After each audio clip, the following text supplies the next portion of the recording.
नमस्कार मंडळी, आज येणे एक मस्त नवीन रेसिपी, खूप सोपी पण आहे आणि नवीन पण आहे। चला मग रेसिपीला सुरुवात करूया। डांगर चिरून घेतलेले मी बघू शकता आपण, फोडे करून घेतले आणि मागचे साल वगैरे काढायचे नाही, त्यानेच खूप छान टेस्ट येते। जसं आपण बटाटे वगैरे साल ठेवतो त्याप्रमाणे त्याचे साल ठेवणार। बघू शकता आपण जाड किंवा बारीक फोड आपल्या हिशोबाने करू शकतो। साहित्य खूप कमी साहित्य आहे, पाहू शकता आपण।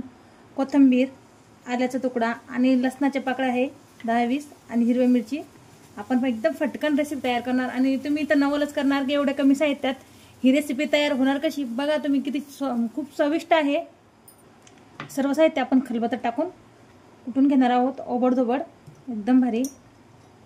आणि हे आमच्याकडे भंडाराला करतात हा डांगर। ते भंडारा खाण्यासाठी आम्ही गेलो एकदा, तर तेथे काही डांगराची भाजी उरली नाही, पण पायातले जोडवे हरवले होते।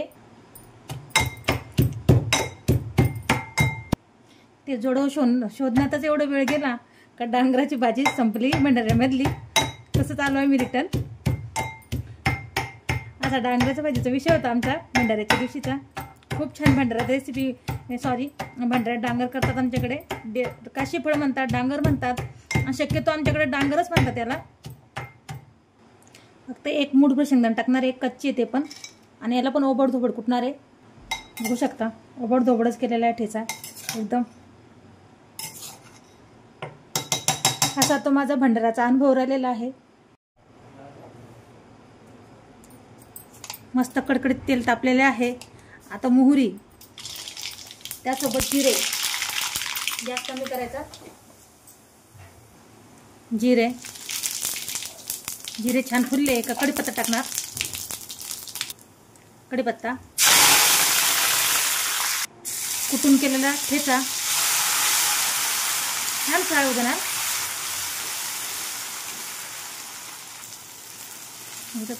मीठ, हळद, मसाला टाकून घेणार। मिरची छान फ्राय होते मग मिठाने मुरते ती। मीठ चवीसाठी, हळद, बघू शकता छान फ्राय झालेली आहे मिरची, तिखट वगैरे, आलं लसूण, हिरवी मिरची, कढीपत्ता, जिरे, मोहरी। आता स्वच्छ धुवून घेतले होते आधी डांगर आणि चिरून घेतलेले, बघू शकता साली वगैरे तशीच आहे।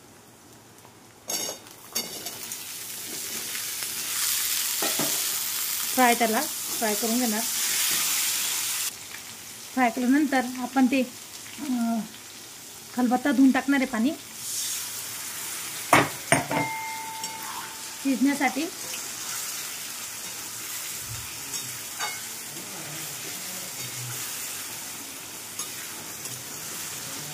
चला झाकण ठेवूया।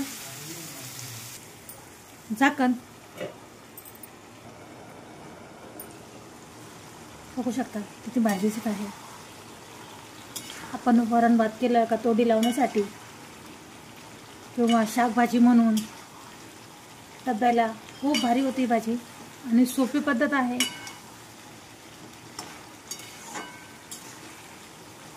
बघू शकता मध्यम गॅसवर आपण आता शिजवून घेणार आहे।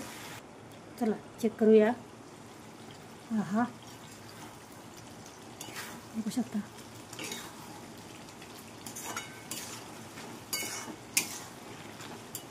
मस्त एकदम। थोडी चेक करणार आता, थोडी शिजली आपण गॅस बंद करणार आणि कधी नसेल शिजली 5 मिनिटं अजून राहू देणार आहे, कारण की कधी कोवळा निबर वगैरे। बघू शकता तुम्ही शिजलेला आहे छान। तरी पण 5 मिनिटं राहू देणार आहे अजून। डेट वगैरे शिजली नाही त्याची खालची बाजू, थोडंसं राहू देणार अजून। भाजी तयार झालेली आहे आपली मस्तपैकी।